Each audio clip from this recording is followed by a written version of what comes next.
Okay, welcome mga ka-vlog. Luto muna tayo ngayon ng bulalo kasi mas maganda magluto sa bahay dahil mahal ang bilihin. So, ito beef bulalo muna natin lulutuin ngayon. Siyempre, meron tayong repolyo, tapos patatas, at meron tayong buong kamatis, bawang, sibuyas, at mais. Yan.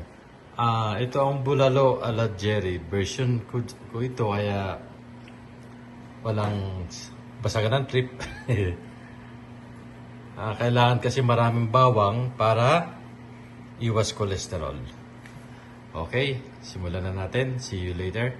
Okay, ito kailangan muna nating palambutin ng bulalo bago tayo magsimulang maglagay ng mga rekado. So, yung unang sabaw niya, itatapon muna natin kasi para malinis na yung pinaka-broth niya. Hindi lasang gamot. Iba kasi ang baka dito sa Canada. So, pag ito'y kumulo, tatapon muna natin yung unang sabaw. Tapos, papalitan natin ng bagong tubig. Tapos, papalambutin natin muna. Okay? Okay, kumukulo na yung ating bulalo, kumukulo na yung tubig. So habang pinapalambot natin siya,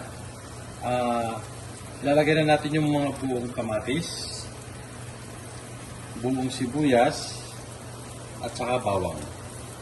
Tapos pagka malambot na rin yung bulalo, tatanggalin din natin yung mga yan. Para yung katas nila lang ang matitira. Para hindi siya messy. Okay, habang pinapalambutin natin sa lumambot bago natin ilagay yung ibang rekado. Okay, see you later. Okay, since malambot na yung ating bulalo, pwede na natin tanggalin itong ating mga nilagay kanina mga buo para hindi siya messy. Tanggalin na natin to. Anyway, nandiyan na naman yung katas niya. So itong kamatis siguro hindi na natin tatanggalin kasi para at saka mas magandang nilagay yung buong kamatis para may kulay ang sabaw. Hindi siya boring. So lalagyan na natin yan ang patatas at saka mais. Lagyan natin ang ating patatas.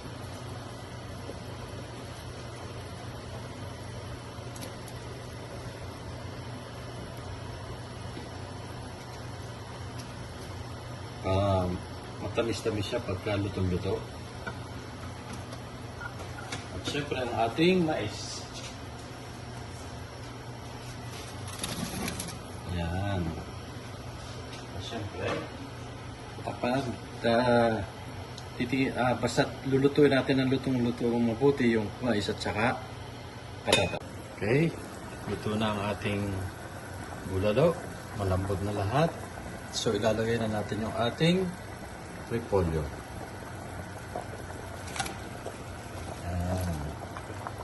Ito naman mainitan lang, wala na problema. Madali na ito.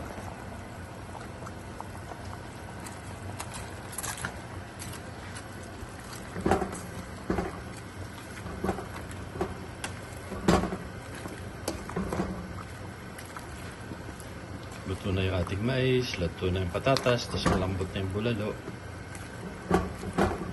So, takpan natin ito siguro mga 1 to 2 minutes. Pwede na yan.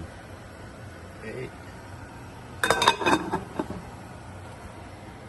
Okay, ito na yung ating bulalo. So, siyempre, separate natin yung ating bulalo plus ito yung ating mga kasamahan ng bulalo. Okay, time to eat na.